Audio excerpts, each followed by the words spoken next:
Good morning, watchers. Welcome to Brother Sal's Sunday Gathering at the Storehouse, our weekly commentary on world events. We first started in 1996 and have become more relevant ever since. Today, posting 2 shows per week to our YouTube channels, BroSal and Philadelphia Church. For 20 years, we have integrated the historical landscape that unfolds daily with the prophetic analysis anticipated by eschatology. We bring you non-traditional insights and uncensored discussion of issues purposely ignored by media of all kinds. Join us now for the only discussion of its kind. And joining me again this week is my son, Tony. Welcome, Tony. What do you have for us? Good morning, Dad. Thanks for having me on the show. I've been studying a lot of stuff this week. I did a 5-part presentation about the history of Islam, which I think figures into our view. It enlightened me, and I got it there at that Caspian report, which I have, which I've signed up for. I subscribe to over on our BroSal YouTube channel, so people can, avail yourself of that. As I say, I don't agree with his conclusions because he's looking at it from a strictly materialistic geopolitical view, taking things on a level that does not account for anybody behind the scenes other than certain presidents and governments, as if everything is on that level. So, I'm always trying to point out that this is the most important thing that we can discover for ourselves. For me, it's the insight that matters most to me, is that I can make sense of the news, because not only do I see those things going on, certain pipelines, multinational corporate interests about oil, about food, about transportation, about communication, those things, yes, absolutely, that's the pressure points in the physical world. How maybe you'd say from a spiritual point is the temptation, right? To do evil, to stab your brother in the back because you can build a pipeline and become rich. So I see that level as fitting in at its lowest level. It's not like that's not going on. And I know sometimes I sound as if I'm saying the whole thing's a Truman Show, like everybody knows they're playing their part. But of course that could never be true. That's not possible. So we have to assume that within this autonomy that we feel we have, there is a larger construct manipulating us like cattle through a chute. The chute starts off wide and it narrows down and off you go, and you're just going with the flow. But the flow's been quite manipulated to lead you where it wants you to be. Now, the thing is, what is the basis for that? Why do I believe it on a level beyond what Caspian report sees it? Well, one level is that geopolitical level we've seen through Professor Quigley, that there's a cartel of the richest men who started, were the founders of banking and of the money systems from the late 17th century, the Rothschilds funded banking system. And that those people have gained control throughout time. They don't have any competitors. And that by the time you get to 20th century, mid-20th century, Carroll Quigley, one of the most respected historians, of modern time, says these guys have a secret plan to, rule the world like the Roman Empire. So you don't have different nations rising up to fight different nations. You have a centralized government, and everybody's trading with each other. Everybody has a political association with everybody else. And for some reason, that was okay with Quigley. I mean, I find it, a dystopia on the level of, anything George Orwell talked about, to think that of all this diversity and cultures, all the indigenous people and all the, that everyone would have one system, that everyone would become more homogenized in their ways of doing anything, business, politics, any of that. That would just, anyway, I find that undesirable. And Quigley apparently found it desirable. He thought, hey man, why shouldn't they run the world? They're the ones who have all the money at risk. They're the ones who have in other words, from his standpoint, they could feed everybody. They could stop the wars. They can do all that. But they can only do it if they're in a position to maintain it. And so his only problem with them was, that they choose to keep it a secret, is what he wrote. Of course, his book, Tragedy and Hope, was on the shelves a very short time. Even after it was, paid for ahead of time, it was, his reputation preceded the writing of the book. And the way the story goes, I don't know if it's true or not, but the way you read about it is some young editor's assistant was given the task of proofreading it because the editor figured, what can I add to this guy's, what am I going to say? Oh, I think you should change this or that. So he had the young editor, I guess, proofread it for technical errors. And it went to print, and it wasn't until after it got in print that all of a sudden it was pulled off the shelves. And apparently it's a very hard book to find, but it was in circulation enough that, the cat got out of the bag. And Quigley's ultimate position was that there are these people. And now remember, this is 50 years ago he wrote it. He'd been studying this his whole life. He didn't write this right out of college. So, we're talking, 60, 70 years at least? So, now, because what I want to talk about today, Dad, in all the things that I've been studying this week, in addition to, obviously the Brussels airport, there's a lot of stuff on the internet about that being a false flag. And, it's certainly a false flag of sorts. Was it a real surprise attack, blew a bunch of people up and killed people? I don't know. Or was it like the Sandy Hook hoax where they just did it like Hollywood and then they report it in the news that it blew people up? It's hard to know anymore. And I'm not saying I know, I just, it's already said it was done by ISIS, and there's a lot of stuff in the news now about how Europe's just going to have to get used to this. Anyway, it's the stuff we've been talking about for a while. It's not so, to me, it's not so impacting as this other notion I've been having, listening to people and realizing that people think they know what to expect, but that can't be right. We all must be pretty darn confused. Look at the Christian church, for instance, what they say about believe in Jesus, go to hell. Go to heaven, don't believe in Jesus, go to hell. Right? I've been that's the whole reason I'm on the air, is to point out that's not what it says, actually, in the scripture. And then these are the same people en masse, at least in the fundamentalist Protestant Christian reality of America, let's say, en masse, it's support the state of Israel because what? Their vision of the scriptures, hey, that's God's people. He said he was going to bring them back. Here they are. This is God's work.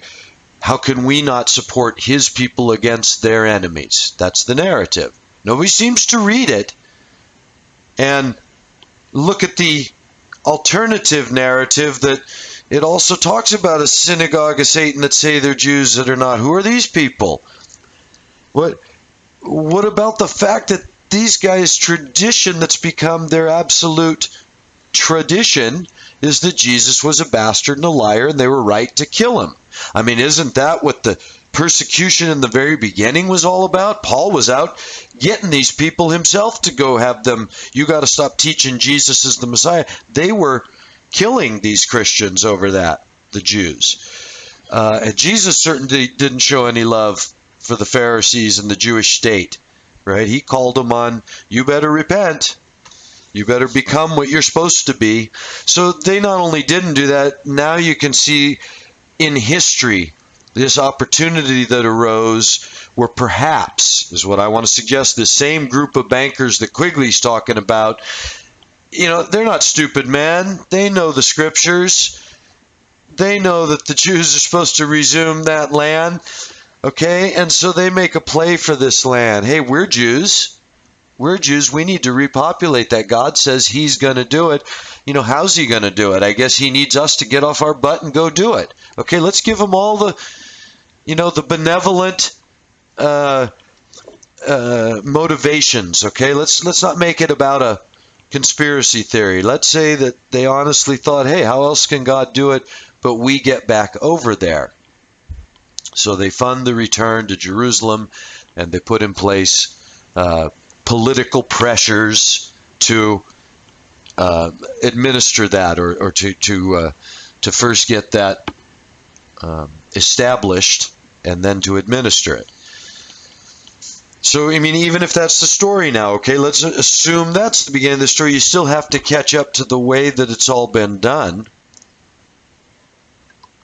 And what's the reality of their occupation, as it were.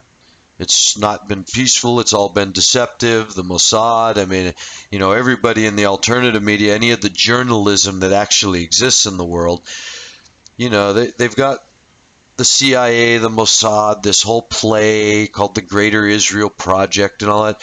Everybody's got that pretty well pegged for I'm trying to go deeper and point out even that is a tool. Most of the Christianity, the ones that are trying to undermine it and point to Illuminati and this and that, they're the ones that are trying to say that Israel is, got to be defended at all costs. And so this is the part, and in the Catholic Church is the devil and the false prophet, because why? Well, what the Pope just do? He recognized Palestine.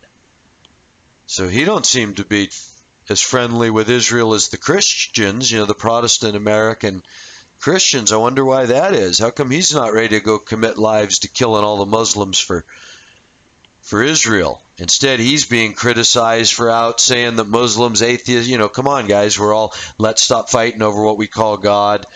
He sounds more like a version of the love you read about in the Gospels that you see in the original church.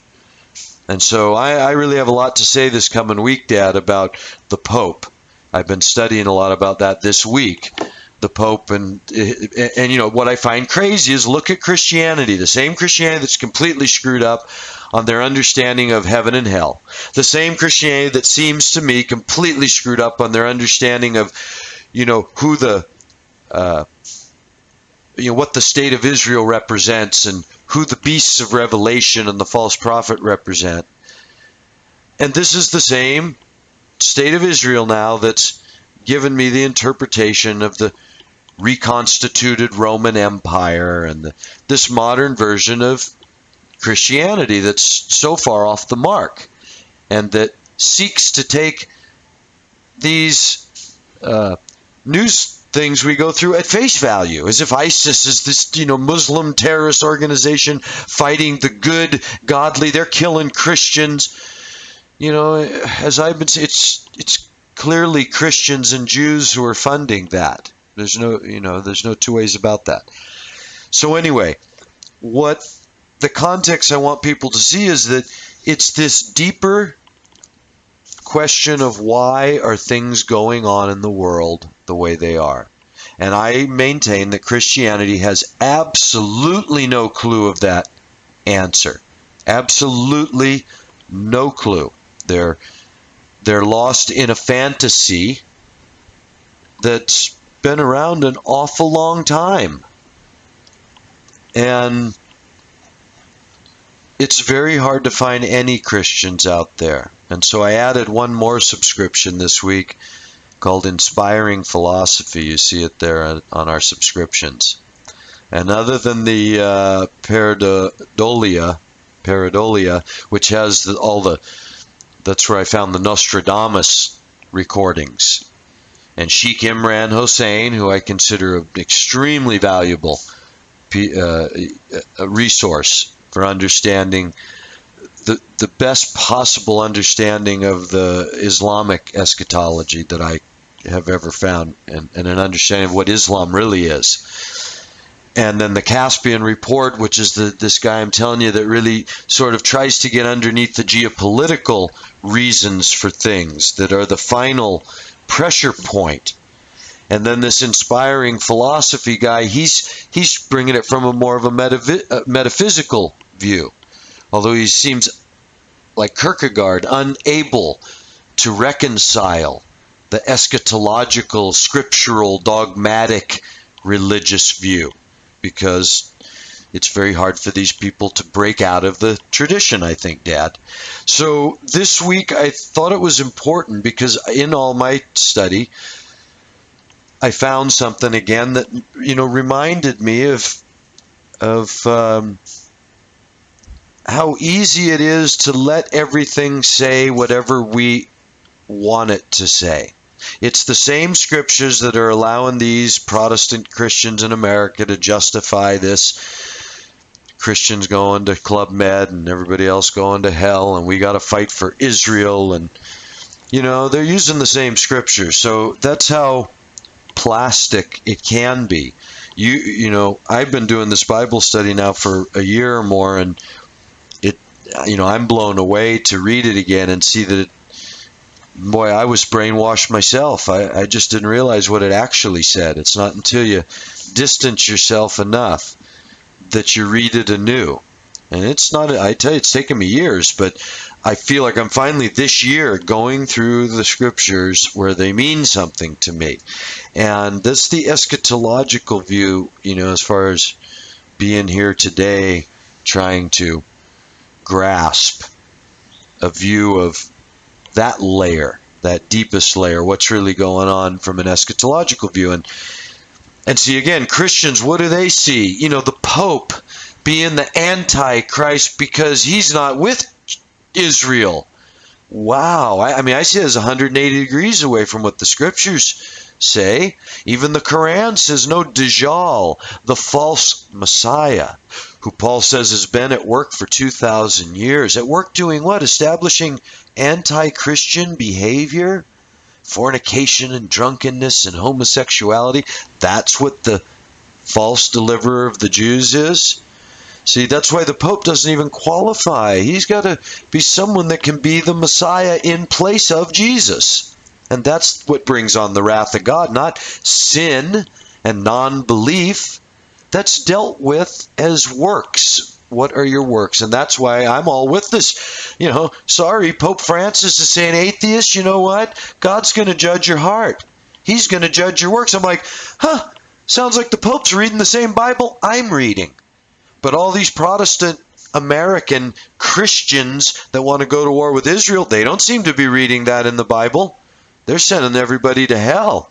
And I don't find that anywhere in the Bible. So I invite people to check out our Bible study. I feel like it's the most unique and I don't know, interesting one that I've ever known. I can't find anyone that seems to have a handle on reading the scripture and seeing a deeper context at play. God dealing with his people, not non-believers. That's a result of this New Testament grace that abounds. But Paul says in Romans that if by the one man sin could abound, then more so would grace abound by the one man. So, none of the explanation of Christianity makes sense. And I don't want to go into basic Christianity today, but I am going to deal with the Pope and the Antichrist, and we're at the end of Revelation in our Bible study. So I hope more people will attend.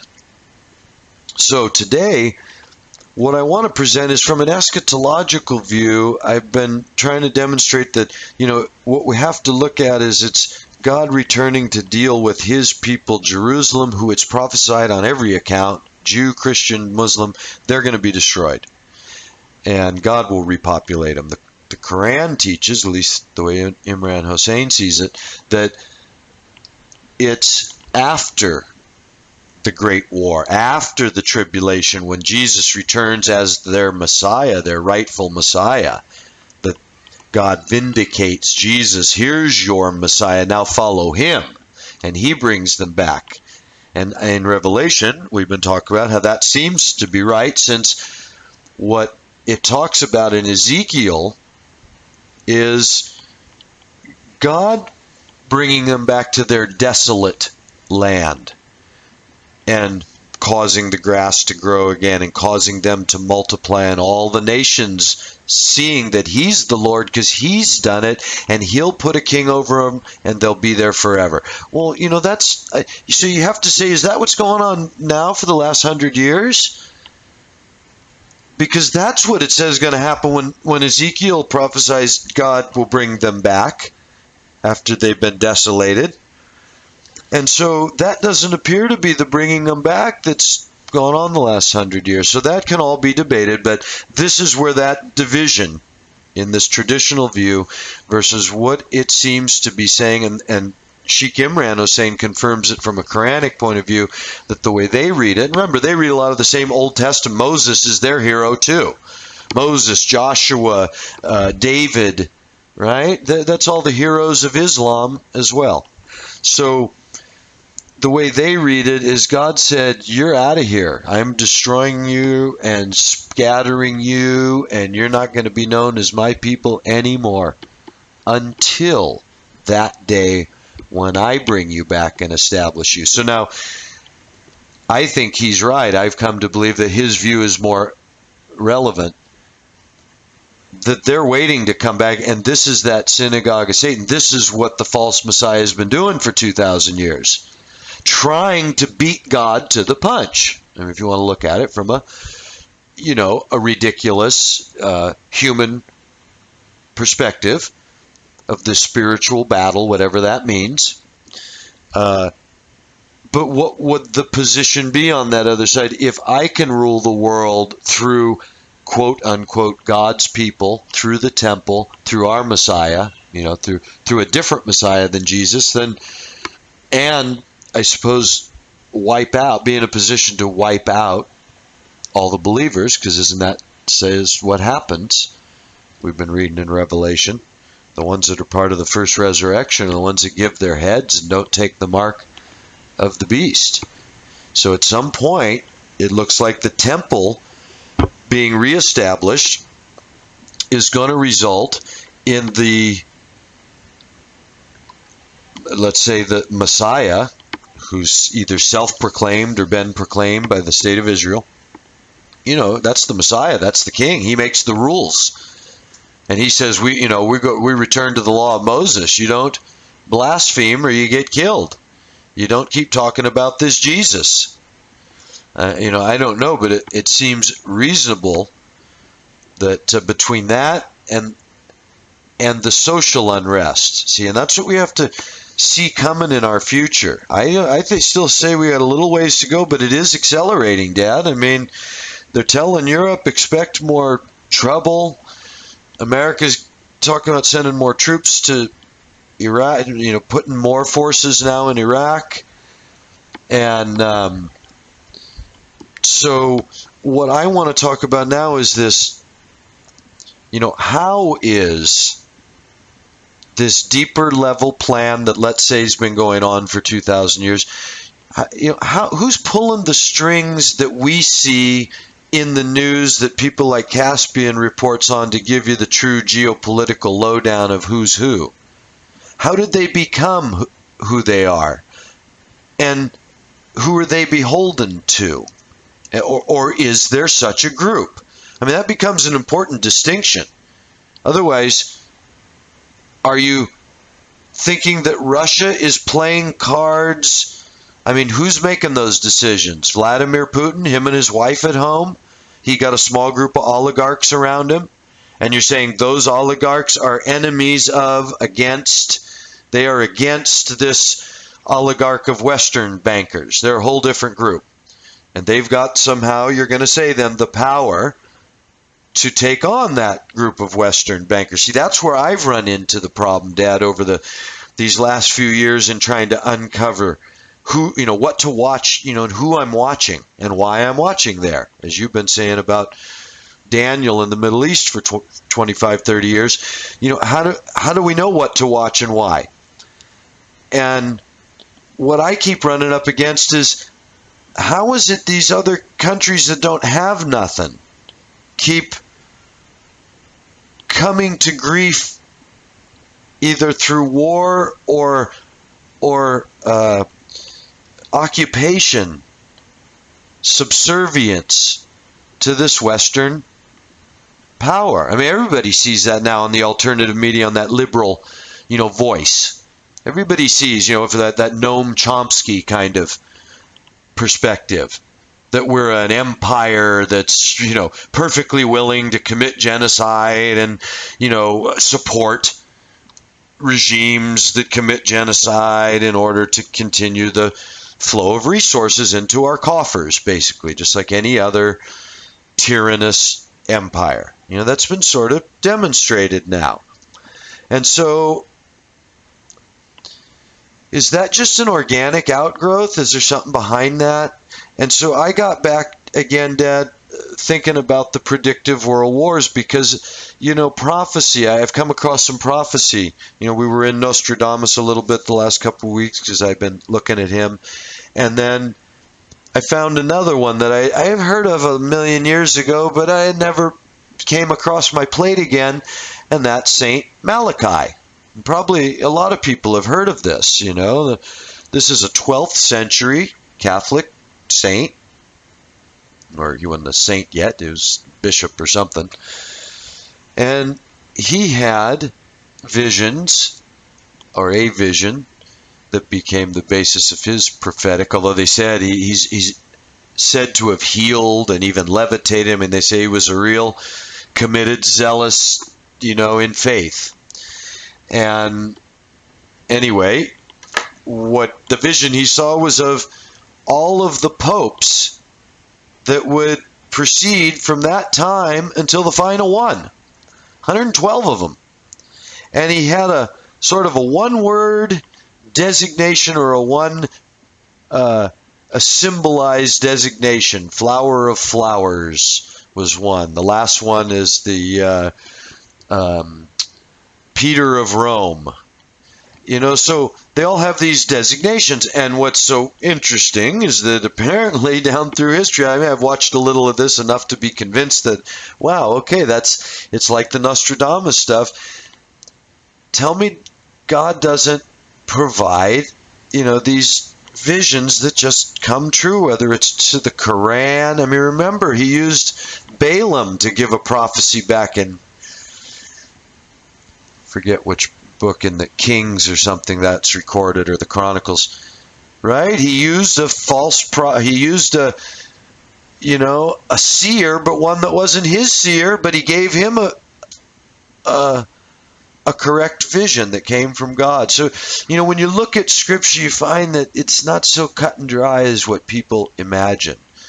So that, to me, it's all in the proof of the pudding. Enoch talks about prophecies that seem too darn accurate, that bring us up into the time of the Messiah and beyond, into the future, and the prediction of it starting over again. And all of the intricacies of his prophecies seem, wow, really so much like Revelation, and yet they couldn't have been based on Revelation, because we know they were written hundreds of years before Revelation, at their most recent possible dating. So Revelation could be copying Enoch, because Revelation knows what to expect because they anticipate Enoch being valid, but it can't be the other way around. Yet you don't hear, Enoch's out of the church, out of the conversation. You don't even hear intelligent Christians, really. A little bit of it out there, but most of it's still based on the narrative of Jesus and heaven and hell and supporting Israel and all this stuff that I find, wrong. So, how could they be right about the Pope and the Vatican, Dad? I've come to see that. It's so popular. They're obviously the scapegoat, like ISIS. I mean, they know way too much about all of it for that to be the truth.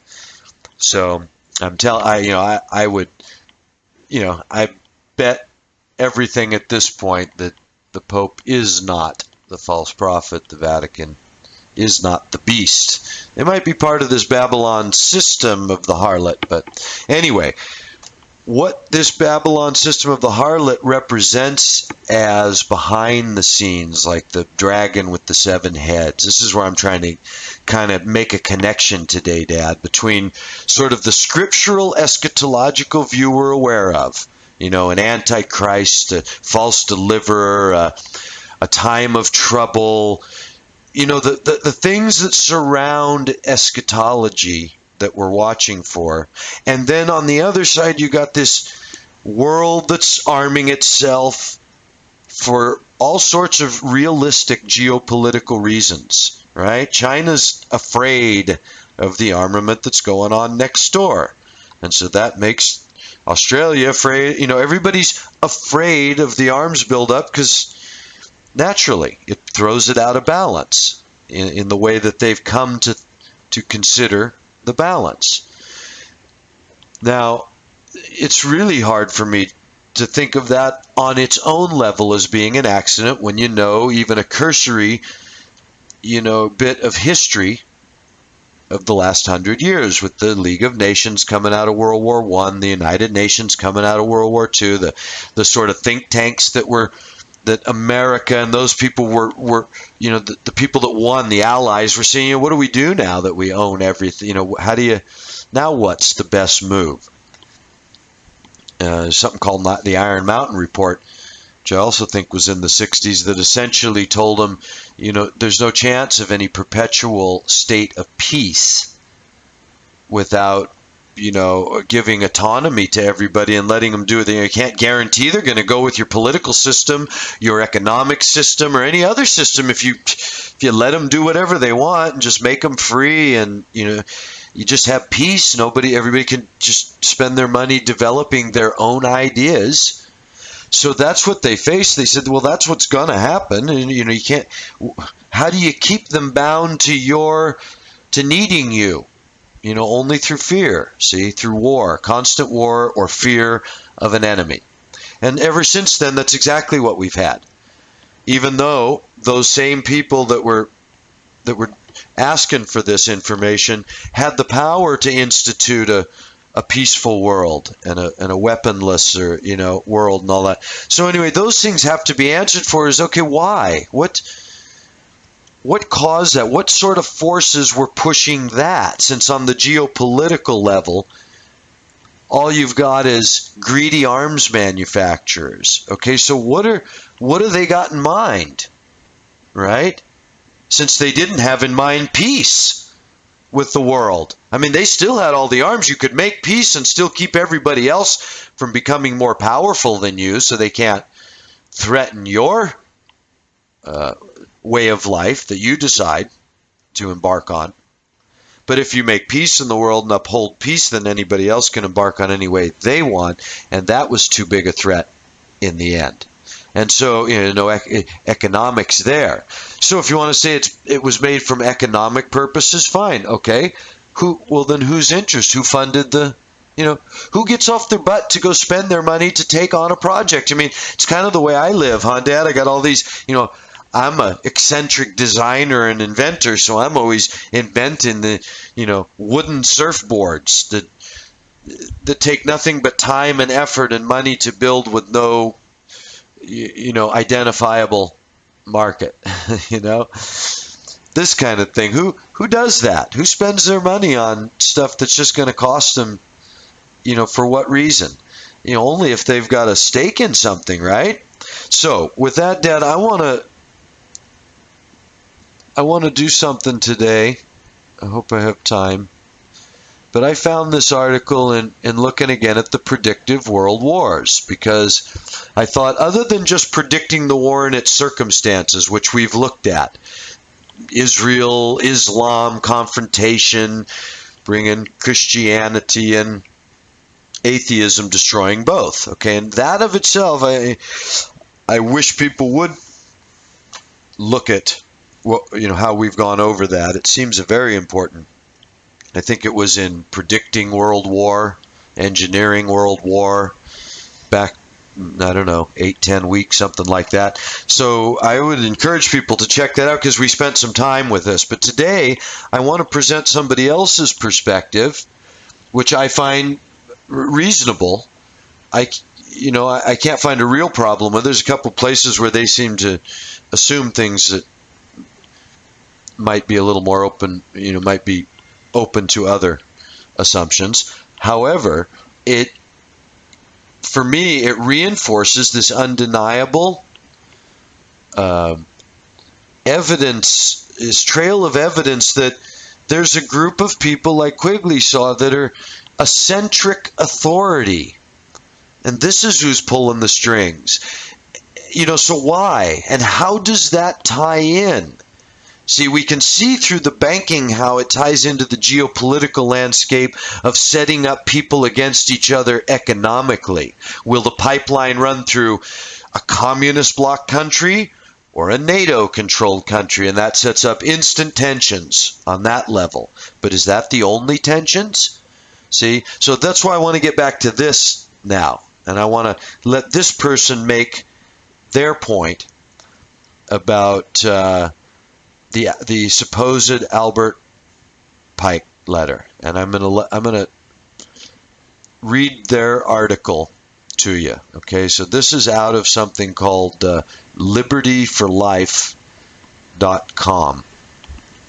New World Order appears to be the topic here. Liberty for Life Association. Now, I don't know these people. I don't know that I agree with anything they say, but this particular article seems to reconfirm much information I've come across, and it does it in a small enough space that I feel like we can include it now in something that's on the record, and people can see if they can learn anything from this as to how to read between the lines by who's behind things and what are they trying to achieve, and how does that fit the eschatological view that we're anticipating in Scripture, and how do we then expect or anticipate the geopolitical pressure points on the surface to get to that finish line. That's where I've been seeing, as you know, Dad, more and more time needed as I start to see a fuller picture of who's pulling what strings to accomplish what and how much time might be necessary to get there.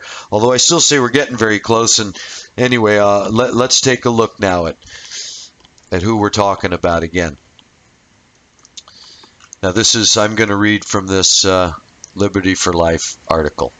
In October 1517, Martin Luther published the 95 Theses challenging papal authority and criticizing its perceived corruption, particularly with regard to its sale of indulgences. The 95 Theses led to the Reformation, a break from the Roman Catholic Church, and eventually to the establishment of the United States of America.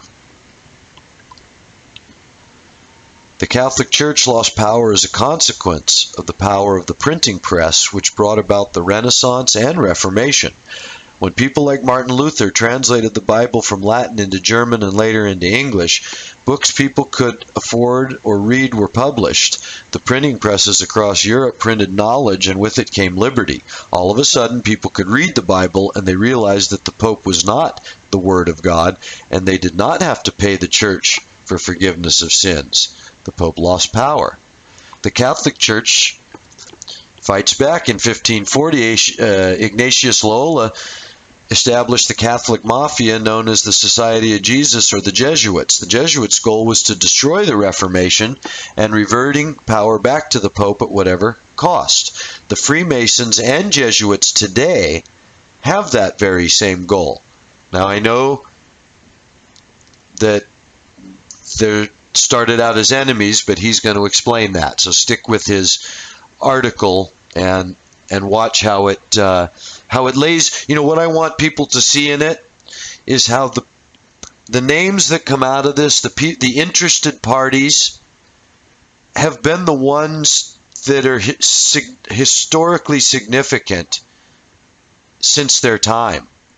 And when you trace where their money comes from, it's connected to this cartel money that Quigley speaks of, which is where I want to, draw the connection for people, that these are the people Quigley's speaking of, or these are the predecessors, the direct predecessors to the, that formed the system that Quigley's speaking of. That is the centric control system behind what we see as nations rising against nation right now, wars and rumors of wars. Okay, and when you get that perspective, I think it just helps me, put everything in like a three-dimensional image that has life, as I've said before, instead of just being a collage of disconnected and contradictory ideas that live on their own in some pet theory or pet understanding. But then once you try and stack them all up together, all you find is you have to keep enjoying them as separate from each other. Oh yeah, well, Jesus is going to come, and false prophet's the Pope. You never do bother to reconcile the fact that, well, how can he be the false deliverer of the Jews? And, is he a Jew? Can they call him Messiah? Can that be sold to anyone? Is that not what the false prophet is in the scripture? Otherwise, show me the proof that it's a false Christian. And then show me how this Pope, who's the only one that seems to be speaking the words, the teachings of Jesus, with don't judge, love. This guy's a false Christian. So anyway, if he is in his heart, that's fine, but his message is not. I don't hear the message of the dragon. The false prophet has, horns like a lamb, but the mouth of a dragon. Well, I don't hear that yet. So we have to keep watching, but right now what Pope Francis is saying is all lamb, lamb, lamb. So we'll have to see if he changes his tune. I still don't see how it makes him the false deliverer of the Jews, no matter what he says. Okay, so I really want to stick with this today, Deb, because this is really a nice summation of how our news articles can be given some real life. So in 1540, they established this military arm to get the power back to the Pope. He says, to get a taste of how far the Jesuits will go, read the Jesuit oath of office filed in the Library of Congress. So this isn't, anybody can read this. He's got an extract here from the Jesuit oath of office. Quote, I do further declare that I will help, assist, and advise all or any of His Holiness's agents in any place where I should be in Switzerland, Germany, Holland, or America, or in any other territory I shall come to, and do my utmost to extirpate the heretical, Protestant, or Masonic doctrines, and destroy all their pretended powers, legal or otherwise. I do further promise and declare that I will, when opportunity presents, make and wage relentless war, secret or openly, against all heretics, Protestants, and Masons, as I am directed to do, to extirpate and exterminate them from the face of the whole earth, and that I will spare neither age, sex, nor condition, and that I will burn, hang, waste, boil, fillet, strangle, bury alive these infamous heretics, open up the stomachs and wombs of their women, and crush their infants' heads against the walls in order to annihilate their execrable race. That when the same cannot be done openly, I will secretly use the poisoned cup, the strangulation cord, the steel of the poignard, or the leaden bullet, regardless of the honor, rank, dignity, or authority of the persons, whatever be their condition in life, either public or private, as I at any time may be directed to do so by any agent of the Pope or superior of the Brotherhood of the Holy Faith of the Society of Jesus. So you talk about gang members don't, you know what I mean? You can hardly find the gnarliest gang members of Jamaica or Southern California or Brazil or that are willing to take oaths like that. All right? The Jesuits, okay, and this is a long time ago. Do we think have they changed any of that? Have they renounced any of that? He shows pictures of them, through time here with the, Hitler and giving the salute, the German salute. with Hitler. So they also happen to be one of the richest entities in the world, and the banking is either Jesuit run or the oversight is through the Jesuits of the Treasury. So these are the people that spend the money. Wars cost money, and so anyway, the connections start to become pretty darn, reasonable. All right. So I'm going to go back to his explanation here, or his understanding. In order to escape persecution from the Catholic Church, secret societies were formed, such as the Masons, and it was these good Masons who founded the United States of America. The USA was founded on the principles of the Renaissance and Reformation. It reflected a new order of the ages where we the people were sovereign and no one was sovereign over us. In the US, there was no sovereign king, queen, or pope. The government was meant to be the servant of the people. This was the Novus Ordo Seclorum, or New Order of the Ages, which is the opposite of the Old World Order. By the mid-1800s, the Jesuits had infiltrated and taken over their archenemies, the Masons. The Jesuits set about with the purpose of disrupting and causing confusion in the Masons. In America, Jesuit Albert Pike promptly announced that the god of the Masons was Lucifer, turning the Masons 180 degrees in the opposite direction from which they came. He says it's from Morals and Dogma, so I'm going to assume that it's easy enough to confirm that. Though I've never read Morals and Dogma. I'm not so interested in that whole dog and pony show as I am the theoretical letter that he wrote predicting 3 world wars, and that only being justified by the position he seems to be holding in all this, the people whose circles he's moving. And that's why I wanted to read this today, Dad, to point to if we could imagine that just still going on behind the scenes. Who are they, and what are they doing? That brings some of the why to the surface of the world today. Okay, so Albert Pike, who lived from 1809 to 1891, a Jesuit of Newburyport, moved to Arkansas, where he became a prominent member of the secessionist movement. He was chosen by Giuseppe Mazzini, the head of the Masons and Mafia in Italy and Europe. No doubt Mazzini was closely tied to the Pope. He was chosen to head the Illuminati operations in America and moved to Charleston, South Carolina in 1852.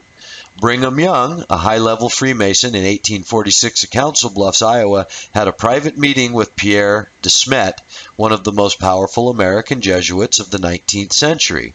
Being the foremost Jesuit of influence among the Indian nations, de Smet, using Confederate General and 33rd degree Freemason Albert Pike, incited his Sioux Indians to mass murder 800 white Lutherans of Minnesota while having procured the exemption of Jesuits from the draft during America's bloodbath, erroneously called the Civil War.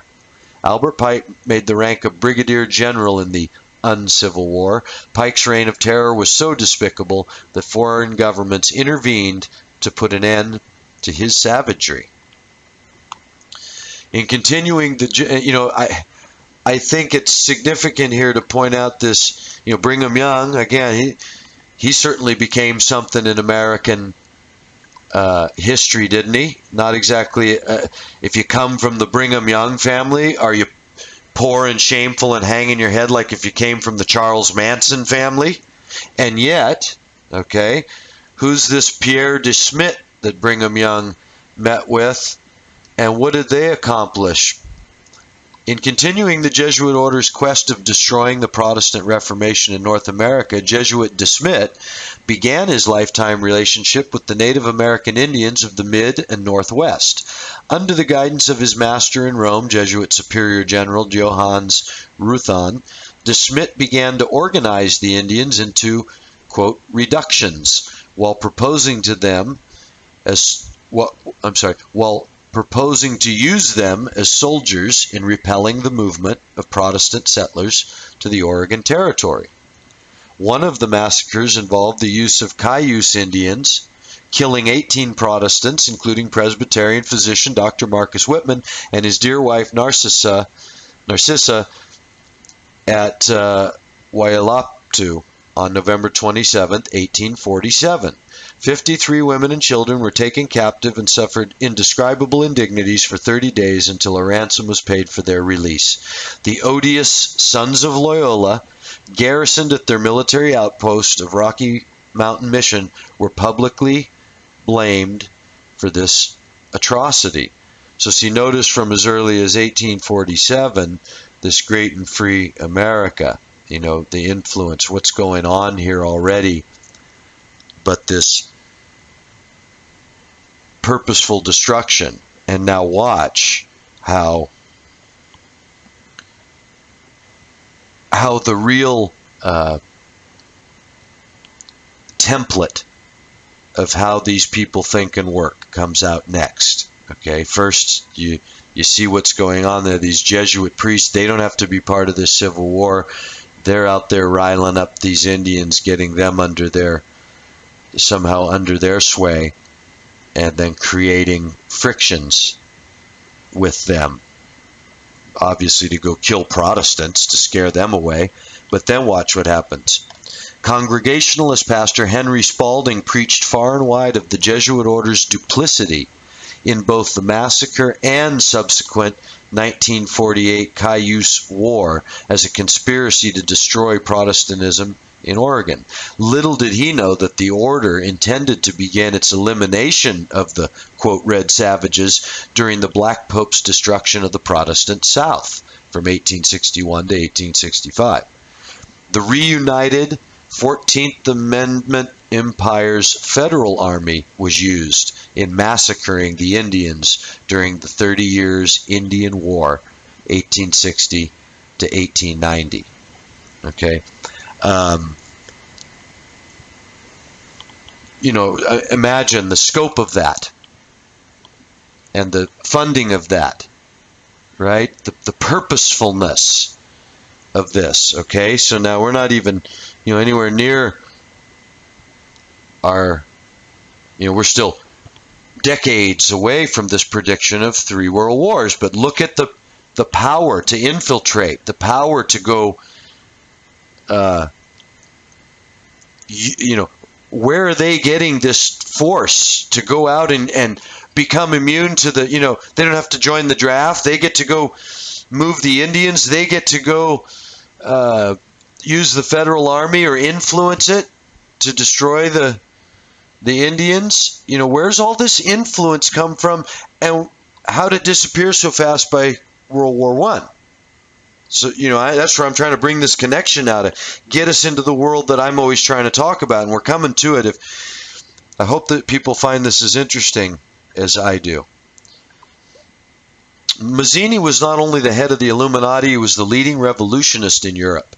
He was determined to establish a new world order on the rubble of the old order and created a plan to accomplish his goal. He detailed his plan for world domination in a letter to Pike on January 22, 1870. Quote, "We must allow all the federations to continue just as they are, with their systems, their central authorities, and their diverse modes of correspondence between high grades of the same right, organized as they are at the present, but we must create a super right which will remain unknown, to which we will call those Masons of high degree whom we shall select.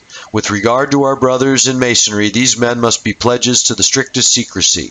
Through this supreme right, we will govern all Freemasonry, which will become the one international center, the more powerful because its direction will be unknown." Now, apparently this is not disputed. This is a quote from something that's available, but I'm wanting to throw in there, look at the scope of the plan, right?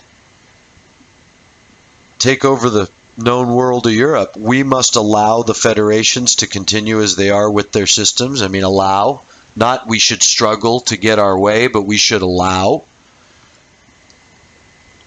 Okay.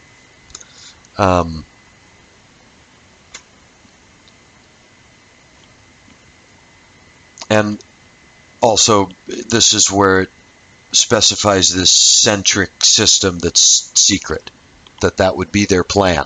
And again, when is this? 1870. When is Quigley confirming? In other words, Quigley's work wasn't meant to be propaganda. Hardly anyone knows about it. You don't see him. You don't come across his name when you search this stuff unless you search Professor Quigley. Otherwise, you don't come across what he wrote. Even though at the time he was considered the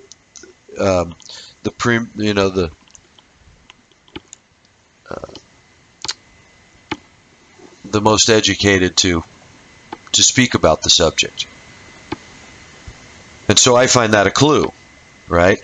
And yet here's Quigley 100 years later, just about 90 years later, finding that in fact there is this small group of secret people who rule through their minions, their branches all over the world. So anyway, that's a lot neater package than so many of these other stories that float around that just sound good because you don't connect them to anything.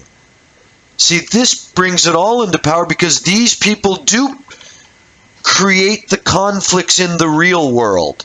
The different senators and congressmen and military commanders are actually fighting against and fighting for, civil rights or women's rights or a war against this or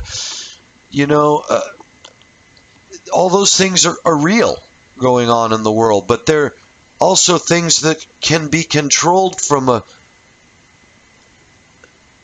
more removed perspective.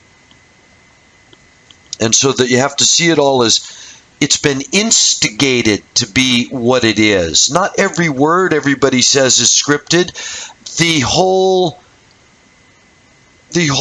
flow, like a river, like being able to move the banks of a river up in front so that you can determine the course of it. You don't have to steer every drop of water.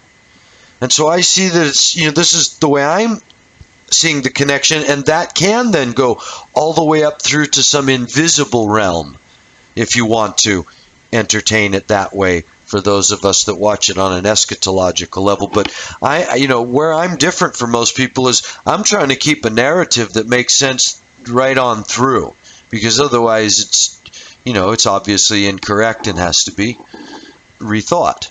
Okay. So they're saying this secret rite, this person's saying, this secret rite is called, quote, the New and Reformed Palladian Rite. I mean, that's what it was called. It has headquarters in Charleston, South Carolina, Rome, Italy, and Berlin, Germany. Pike headed this rite in the Western Hemisphere, while Mazzini headed it in the East. Pike wrote about his beliefs and goals in 1871 in Morals and Dogmas of the Ancient and Accepted Scottish Rite of Freemasonry. In this Freemason, quote, Bible, he explained that the, quote, blind force of the people is a force that must be economized and also managed. It must be regulated by intellect. To attack the institutions built up on all sides against the human race by superstitions, despotisms, and prejudice, to attack the institutions built up on all sides against the human race by superstitions, despotisms, and prejudices. The force must have a brain and a law. Then its deeds of daring produce permanent results, and there is real progress. Then there are sublime conquests, when all forces combined and guided by the intellect and regulated by the rule of right and justice and of combined and systematic movement and effort, the great revolution prepared for the ages will begin to march. It is because force is ill-regulated that revolutions prove failures. Okay?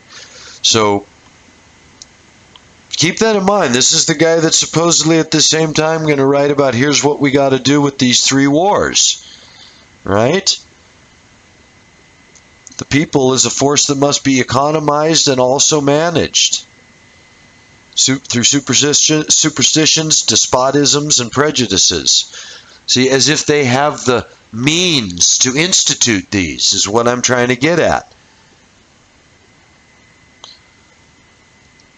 Even though Pike was a Confederate general who committed the most heinous atrocities of the war, his tomb's located just 13 blocks from the Capitol building. He was a high-ranking member of the Illuminati who is still revered by the old New World Order gang. The god of the Illuminati and the old New World Order gang is Lucifer. The Masonic religion should be, by all of us initiates of the high degrees, maintained in the purity of the Luciferian doctrine. Yes, Lucifer is God, and unfortunately, Adonai, Jesus, is also God. For the eternal law is that there is no light without shade, no beauty without ugliness, no white without black, for the absolute can only exist as two gods, darkness being necessary to light, to serve as its foil, as the pedestal is necessary to the statue, and the brake to the locomotive.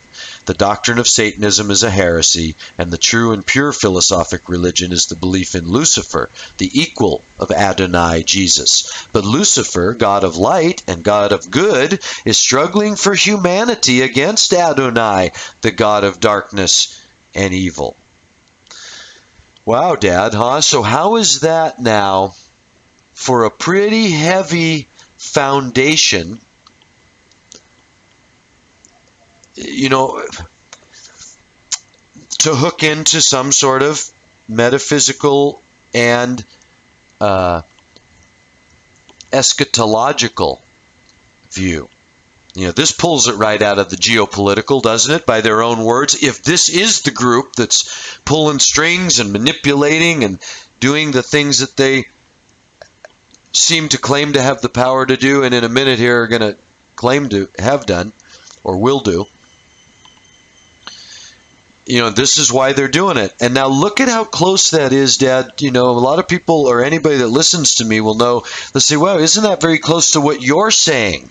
For the eternal law is that there is no light without shade, no beauty without ugliness, no white without black. For the absolute can only exist as two gods, darkness being necessary to light, to serve as its foil. Huh? Isn't that what I'm pointing out as a metaphysical necessity? Yes, it is, which is why this sounds so...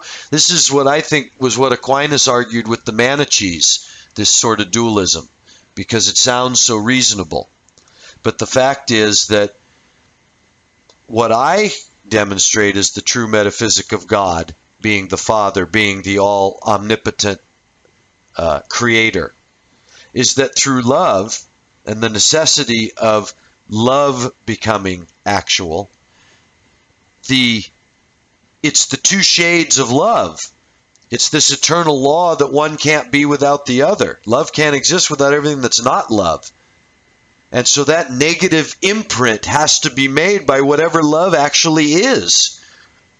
And so that's what the devil is in symbol to me, not an opposing force to God, but the necessary representation of that imprint of everything that is not God, everything that is not love, so that God can exist in a metaphysical way.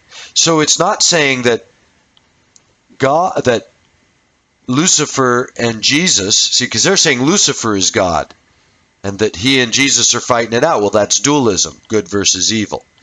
See, but I'm saying, no, good and evil are aspects of an idea that comes from God, which is all, in all, as he says he is, right? So it's what they use is the solid basis of metaphysic to tell a twisted version that turns out to be the biggest heresy, and that's the one when you look at what Thomas Aquinas spent most of his energy fighting. It was this very heresy, the dualism of two powers vying. And in this twisted concept, how's that? Jesus is the bad guy. Which is how you can see if that could be presented to the world, if you could corrupt Christianity to be such a profanity to the world as it is, and Judaism and atheism, and show what profanities they all are, and bring out this seemingly reconciliatory answer, right? So this is this deeper plot that you put now into the dragon with the 7 heads that's being carried out as this image of the false Messiah that's working for 2,000 years in the world to do something. Do what? create this world into which this false story might become the one that's believed. Okay, so now let's get to let's re-examine the prophecies. Okay, so following this civil war, Pike and Mazzini planned the takeover of the world, this uncivil moral tax war. Pike and Mazzini planned the takeover of the world. Pike okay, now think about this. They just talked about Europe. Mazzini's writing to Pike, here's how we'll do it in Europe. Let's leave all the institutions the way they are. And, put yourself in this frame of reference for a second. And remember that you got people like Rhodes, Cecil Rhodes was funding this with the money from the, what they call the blood diamond money, right? From going there and stealing all that wealth from South Africa, one of the greatest sort of thefts in world history. And what you see is, funny enough, it ties into this group of people. And he left all these private wills, right? Secret wills to keep funding, in his own words, these secret societies that are going to help take over the world and do all this wonderful stuff, right? No, here's where he mentioned, I jumped ahead of myself. Okay. Following the uncivil moral tax war, Pike and Mazzini planned the takeover of the world. Pike designed a plan for world conquest and wrote of it in a letter to Mazzini dated August 15, 1871. He said 3 future world wars would prepare the world for the new world order. A young Cecil Rhodes, who became a master mason of the Freemason gang a few years later in 1877 at the Apollo University Lodge number 357, would later provide a significant amount of financing for the new world order Own the World plan, with blood diamonds from Africa. Rhodes, who also joined a Scottish Rite Lodge at Oxford University called Prince Rose Croix Lodge No. 30, would help assemble much of the secret upper-level psychopaths to carry out Mazzini and Pike's psychotic World War plan. So again, just another small name that comes down through the history of the last, 150, 200 years, 150 years. Just a guy named Cecil Rhodes that happens to, he just happens to be the one that got all the diamond money and has all the secret wills that support the secret societies. But that probably's got no effect on what happened just 40 years later at the start of World War I. That money probably was meaningless, and these people probably had no interest in World War I. This is where I'm trying to go with it, Dad, to get people to really look at who and why. Okay, Albert Pike's plan for the Illuminati was as simple as it has proved effective. He required that communism, Nazism, political Zionism, and other international movements be organized and used to foment the 3 global wars and 3 major revolutions. See, it's not as complicated as you think. It's almost like, it's divide and rule combined, like nowadays, with mistaken identity. You know what I mean? You go in and blow up a bomb in an airport in Brussels and say ISIS did it, and now all the population of Europe wants to kill ISIS, and all you got to do is point to someone and say that's ISIS, and they'll go kill him. I mean, that's human nature and psychology. And so what they're looking, as a military strategist, this is not far-fetched to say, okay, what I need is a few contending ideologies to fund. We got all this money, we got all this power. We need atheism against religion, right? Nihilism against determinism, in the sense of Nazism and Zionism, right? And then those, if we just fund those things and position them through our manipulation behind the scenes, okay, so now watch what they predict then, if these are predictions. The first one, this is a quote apparently from this letter. The First World War must be brought about in order to permit the Illuminati to overthrow the power of the czars in Russia and in making that country a fortress of atheistic communism. The divergences caused by the agents of the Illuminati between the British and Germanic empires will be used to foment this war. At the end of the war, communism will be built and used in order to destroy the other governments and in order to weaken the religions.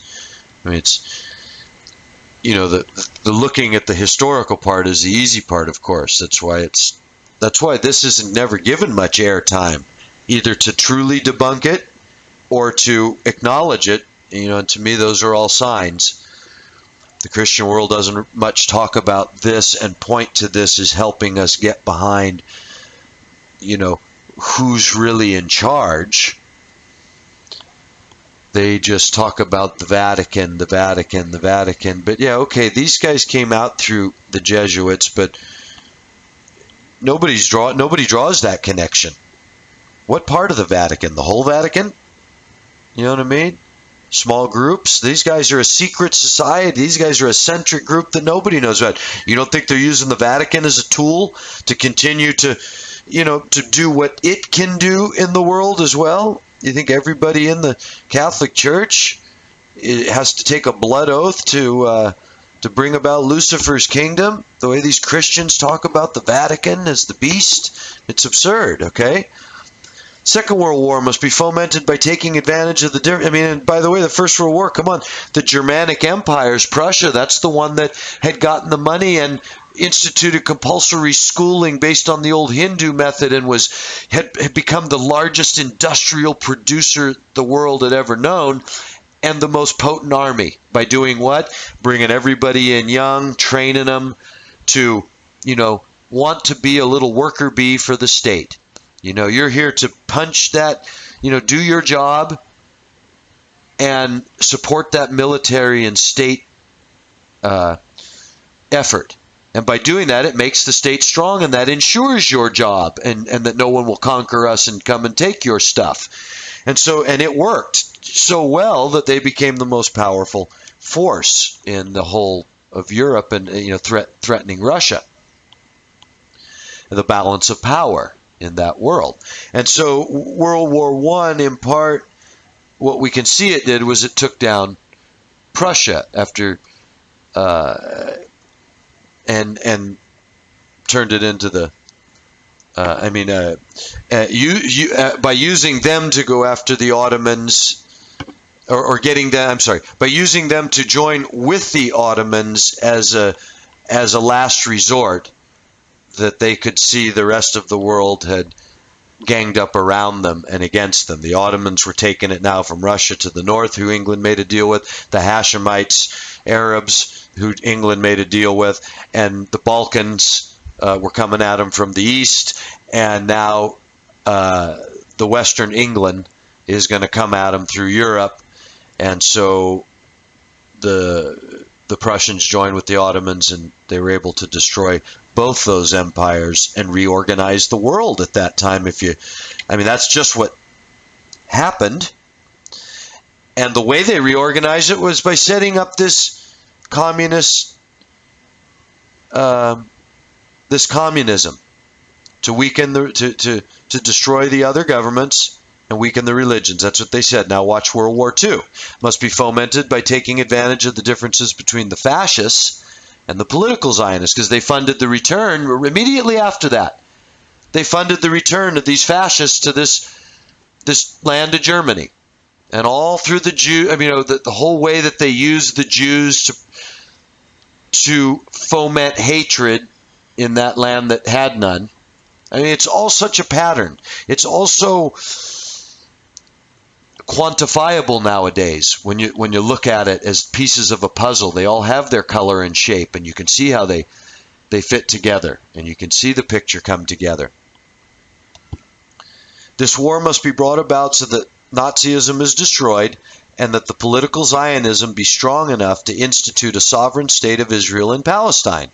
During the Second World War, international communism must become strong enough in order to balance Christendom, which would then be restrained and held in check until the time when we would need it for the final social cataclysm. And again, I find it so interesting, this whole Cold War period, right, Dad? Christendom held in check. Meanwhile, we know that in the 50s, they gave Stalin all these bits of Eastern Europe. And what did he do? Killed 45 million Christians. Took over all those nations. I mean, just like they said, under the world's eyes. And if these guys weren't pulling those strings, then whose strings were they stepping on to be able to get away with that? Okay? And now the third, let me see, God, I'm sorry if I'm, okay, just enough time. The Third World War must be fomented by taking advantage of the differences caused by the agents of the Illuminati between the political Zionists. Because remember, in the last one, they were going to destroy the Nazis and promote, make political Zionism strong enough to get it a state.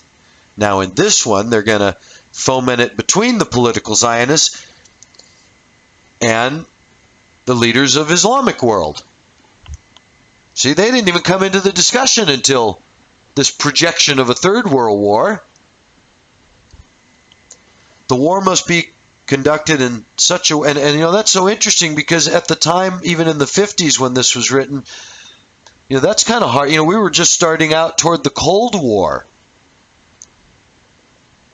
And by the 60s with Quigley, and the things that even people like Kennedy said about, we don't have any outside enemy to fear, only an internal one. Same thing Abraham Lincoln said, I got two enemies. I got the army on the south and in front of me and behind me the financial people, and I fear the one behind me is the most dangerous. Right?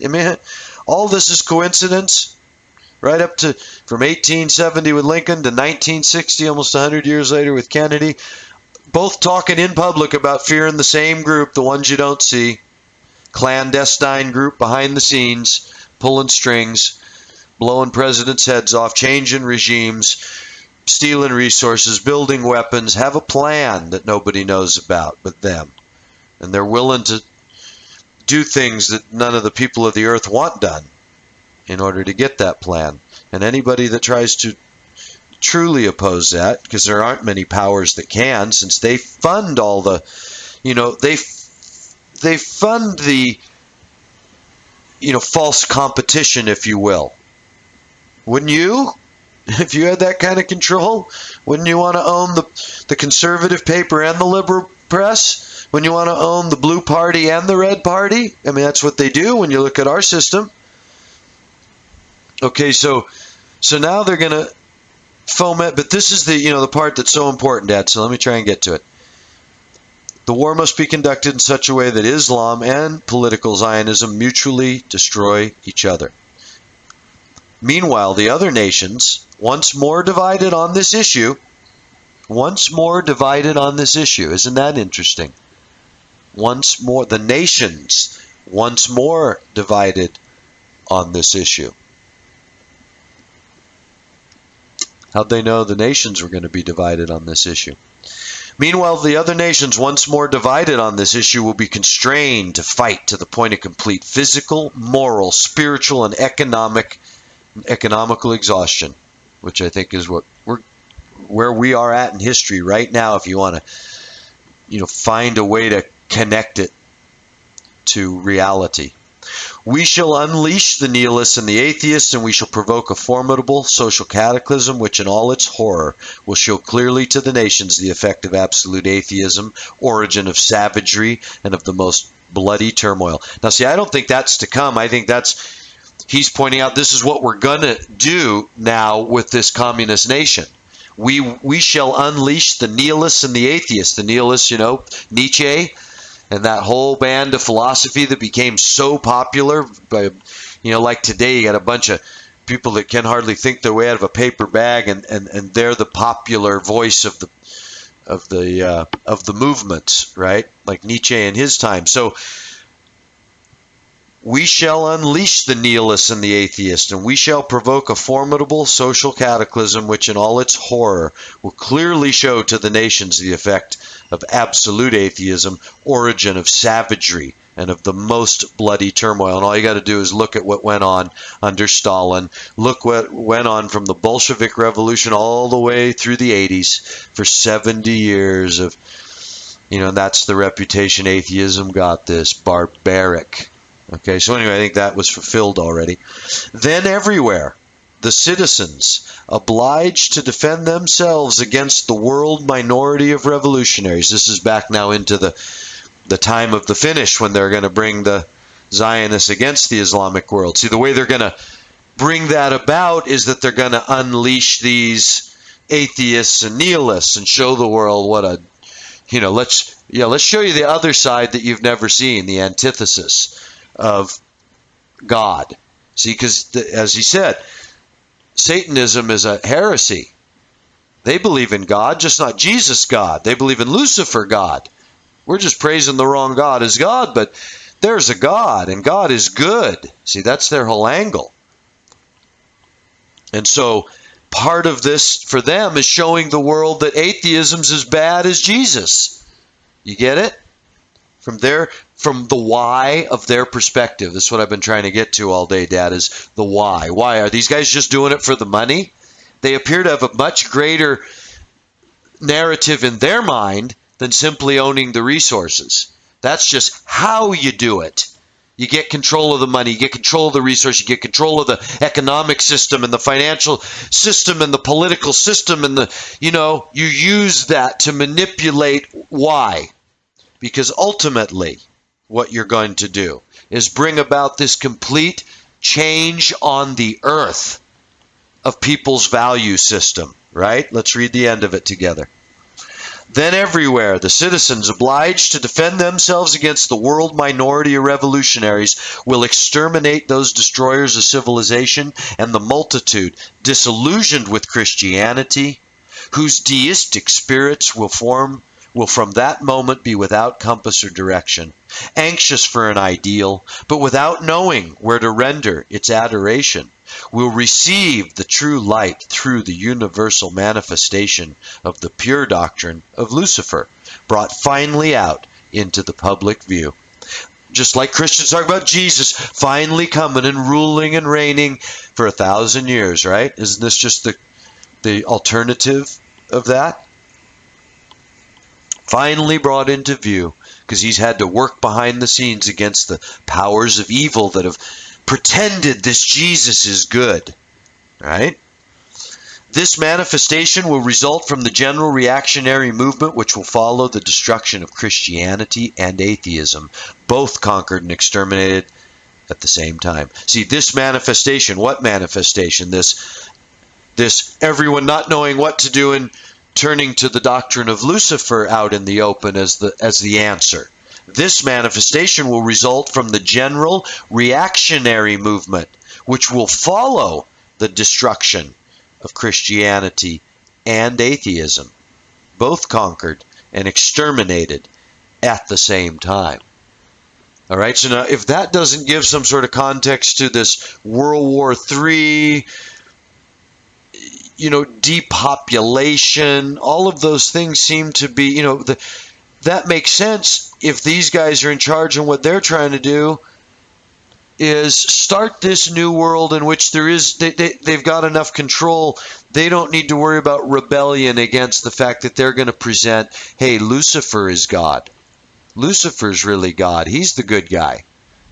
So how can you do that unless the people that are left after Christianity and atheism destroys each other, the wandering masses that are left are so without a compass? What could be right? The Christians went to war and killed everybody, and they were fake. They were proven to be fake. And the atheists are bloody barbarians with no hope for the future. It's all negative and no positive. It's an endless dark spiral that way. And so that's being presented along with the other side, that Jesus is a lie. And if you incorporate that now into, okay, that's what then the devil is doing, and the false Messiah is part of that. Because remember, the false Messiah is not going to rule and reign the world. He gets killed. He's a pawn in whatever the devil is doing. And these guys, if this is the crew that's carrying it out in that between the spiritual motivation or idea and the physical geopolitical landscape where the pressure points exist, if this is the crew that's pulling it off, in their mind, they see a future where all these people annihilate each other and the true doctrine of Lucifer comes out into the open. Right? I mean, what does God predict in the end? He'll create all things new again and he'll rule the world in the open. Right? So, this Antichrist that Christians are so afraid of, I mean, they're all duped. Everybody's duped into a picture that isn't the picture. It's the propaganda from these guys. Because what they're trying to do is bring about conflict of different ideals. How do you do that? You make those ideals seem very real to the people that are, confronted with them. Every facet of them. As I say, they're not controlling everybody's speech. They're not controlling my speech. But they simply control me because I've got no voice. And if I ever did, they've got a million different ways to silence it. So I can be free to say and do whatever I want, and still their program rolls on.